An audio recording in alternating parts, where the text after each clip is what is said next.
Assalamualaikum warahmatullahi wabarakatuh. Saya perwakilan dari kelompok Mas Boy ingin menjelaskan alat yang telah kami buat. Sebelumnya, izinkan saya memperkenalkan diri saya terlebih dahulu dan saya mewakili teman-teman saya. Saya sendiri Ahmad Fardi Arzasipule dan teman-teman saya ada Inka Saraha Beahan, selanjutnya ada Hoirul Maksi Winarto, dan yang terakhir ada Muhammad Rafa Valerio Mareska. Alat yang kami buat adalah alat pendeteksi gerak berbasis ESP8266. Alat ini bertujuan untuk mendeteksi pergerakan yang mencurigakan di kamar kos-kosan atau di kamar kontrakan lainnya. Di sini kami menggunakan 5 komponen. Yang pertama ada PIR atau Passive Infrared, yang kedua ada ESP8266, yang ketiga ada buzzer itu sendiri, yang keempat ada breadboard, yang terakhir ada device, handphone atau laptop, apapun itu. Latar belakang yang kita gunakan yaitu berada di daerah Telkom Universitas Bandung yang didominasi oleh kos-kosan ataupun kontrakan yang dihuni oleh karyawan ataupun mahasiswa. Sebagai pemilik sementara yang kerap berada di luar ruangan, mereka kerap meninggalkan tempat tinggal mereka dalam keadaan yang kosong. Hal ini dapat memicu pencurian. Tantangan keamanan diperparah oleh kurangnya sistem keamanan yang kurang memadai di beberapa tempat tinggal. Sementara, solusi canggih seperti CCTV ataupun alarm itu memiliki biaya yang cukup tinggi dan juga harus memiliki izin dari pemilik properti tersebut.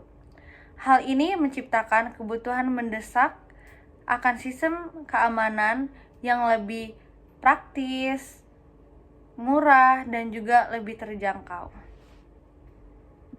Jadi, solusi dari permasalahan dengan adanya alat ini yaitu sistem pendeteksi gerak berbasis ISP yang berfungsi untuk meningkatkan rasa aman bagi para penduduk sekitar Universitas Telkom. Alat ini dimaksudkan untuk agar para penghuni sekitar Telkom atau mahasiswa agar mereka memiliki respon yang cepat jika terjadi hal-hal yang mencurigakan di lingkungan mereka seperti pencurian. Dengan tingginya tingkat pencurian di sekitar kampus, tentu saja alat ini dapat menjadi solusi bagi para kos-kosan di sekitar Telkom karena harganya murah, nomornya mudah ditemukan, dan penggunaan yang sangat mudah. Nah, lanjut untuk flowchart buat alat kita yang akan ditampilkan di sini. Jadi untuk mulai dari program itu seperti biasa, itu di start dulu atau dinyalakan. Nyalakannya itu dengan cara dicolok ke dalam device kalian. Nah, habis itu lanjut ke proses yang namanya itu, kalau misalkan sensor itu menangkap sesuatu, nah sensornya ini bakal mengirim sinyal ke dalam Arduino itu.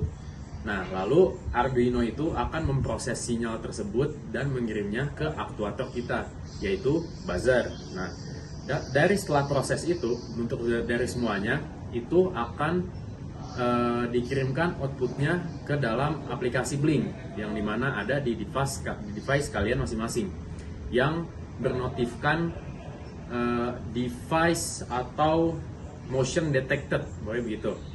Nah, itu untuk flowchartnya. Jadi kalau misalkan udah selesai atau apa bisa dimatikan, atau kalau misalnya tidak dimatikan, itu akan melanjut looping kembali ke dalam mode siaga. Nah, lanjut kita untuk ke dalam rangkaian. Seperti yang ditampilkan juga di sini.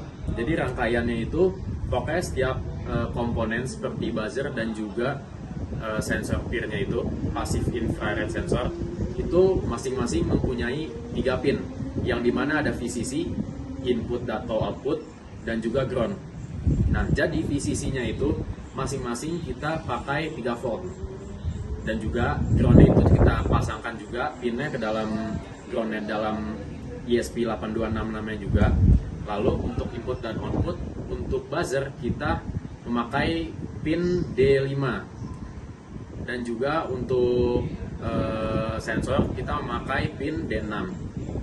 Nah, lanjut untuk masing-masing hardware tersebut. Jadi yang pertama itu ada ESP8266 yang dimana menjadi sumber otak untuk segala sistem, pokoknya semua sistem, satu sistem itu sumber otaknya itu ada di ESP8266 yang memproses perintah dan juga codingannya tersebut.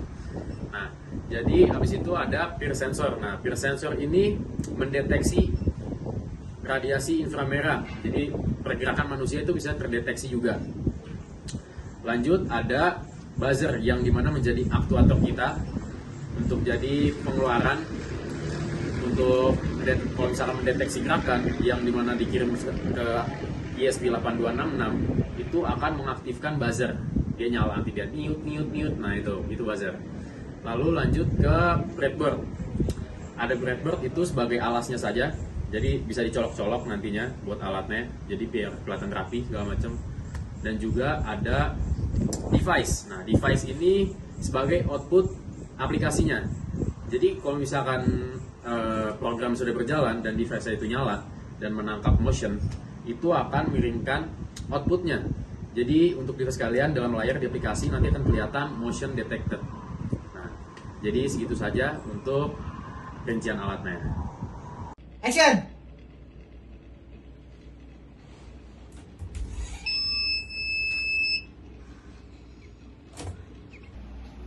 Sekian penjelasan dari kelompok kami. Kurang lebihnya mohon maaf. Saya mewakili teman-teman saya pamit undur diri. Wassalamualaikum warahmatullahi wabarakatuh.